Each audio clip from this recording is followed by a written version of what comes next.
So here's the deal with toddlers, and I want everybody to know this, okay? Toddlers are in the midst of major construction in the brain area, okay? Major construction. If a toddler was going to be wearing a sign or had a sign above them in their little life, it would be under major construction. And so, like any good construction site, you know, it's a danger zone and you need to know how to get around it safely, and you need to know that things are unstable and things are in progress and things are being built. So, as a parent of a 3-year-old, right, of a preschooler who has a lot of stuff going on, right? There's learning language and they're still learning some toileting stuff, and maybe they're dry at night, maybe they're not, maybe they're potty trained, maybe they're not.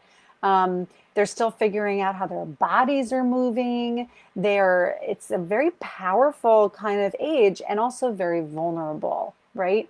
And they are able to do a lot, but they still need a lot. And we're still telling them what to do a lot because they need our guidance and they need our help as much as possible.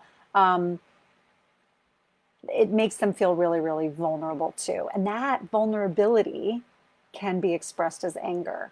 Anger can be a lot of different things. And usually anger is like a band-aid emotion when we get older. There's something going on that's underneath it. When your 3-year-old is angry, they're actually probably angry. They're probably pretty frustrated. Although it is worthwhile to look underneath at what might be causing that anger, right? First of all, let's rule out something physical. Are they hungry? Are they tired? Are they thirsty?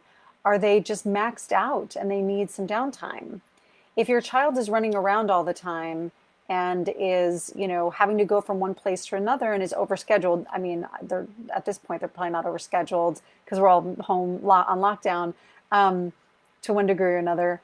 But maybe there's too much screen time going on. There are a number of reasons why they might be in a volatile state, why they might be angry.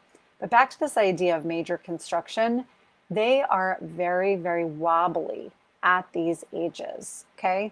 And so I want you to know that if you have a child who is happy one minute and then frustrated the next and excited and then it tips over into rage, you don't know what happened. You're like, suddenly he just blew up. There is a reason that triggered it, but it might be a minor reason, and they might not even be able to tell you. They might not even know what it is, and you might not have even noticed it when it happened. It might be that their crayon snapped in two. It might be that they suddenly, they stubbed their toe, but they weren't able to even identify it, right? It could be something physical, something small trigger, something didn't go their way, or they colored outside the line, or they had the wrong page. It seems like the littlest thing at those ages. But they're very easily thrown from one state to another. So I want you to be really mindful about and aware that they're in this brain state that can be changed very rapidly, and it might seem random. So there are reasons underneath the anger. They're not always emotional. A lot of parents I've talked to will say, I know that, last week he lost his teddy bear, and then the week before that, school was shut down. And then a couple of months ago, like, it's not always that deep, especially with toddlers. It's usually pretty close to the surface. So I would stay closer to the surface unless you have some sort of real active trauma or crisis going on that you're managing, or something that hasn't been settled and resolved. So what was the other part of that question? Even when he's happy, right? So I explained why happy going into a bad mood in a split second. And some kids' temperaments are just, they're going to tip to a darker, more moody, more serious side more easily than others. And I would venture to say, having never met your son and having never met you, but I know kids pretty well, and I would venture to say that your child was and continues to be on the more serious side of things. Has silly, playful moments just like any other kid or any other baby did, but there's sort of like a brooding kind of quality. If there is, I mean, hey, if I'm wrong, whatever, like, I'm not trying to be right here. I'm just saying that there could be a temperamental element to what you're describing here. So if your child is somebody who is more serious in general, more prone to anger, it could be a temperament. So we want to rule out the physical. We want to consider if it could be temperament, and we want to look at what might be operating underneath the surface as far as you know, the hunger and the loneliness or the frustration or the being tired, right? Those are three things.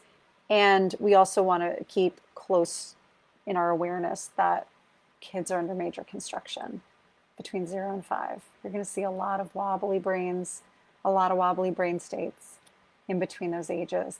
And what I would say for you to try to do, sweet parent, would be to give your child as much control at 3-year-old at 3-year-old level at that age as you can. And I don't mean making big family decisions like where should we go on vacation or what should we have for dinner or what's preschool do you want to go to? Like those are still mommy and daddy decisions or whoever is raising. It's an adult decision to make. But 3-year-olds need to feel as powerful as possible. So you can give them appropriate age choices. Like, they can go into a cabinet if you have a lower cabinet in your kitchen and you put some cups, some plastic cups and some plastic plates and child cutlery down there. You don't have to use plastic. I just said that. Kid plates, kid cups, and kid cutlery, and some snacks, that they can grab on the low level and they can go and get themselves a snack. They're capable of doing that. It might not be the cleanest. It might not be, the perfect size. It might not be all of that. But if you're able to give them choices and you're able to give them independence, that could really cut away at the recurring anger that you see.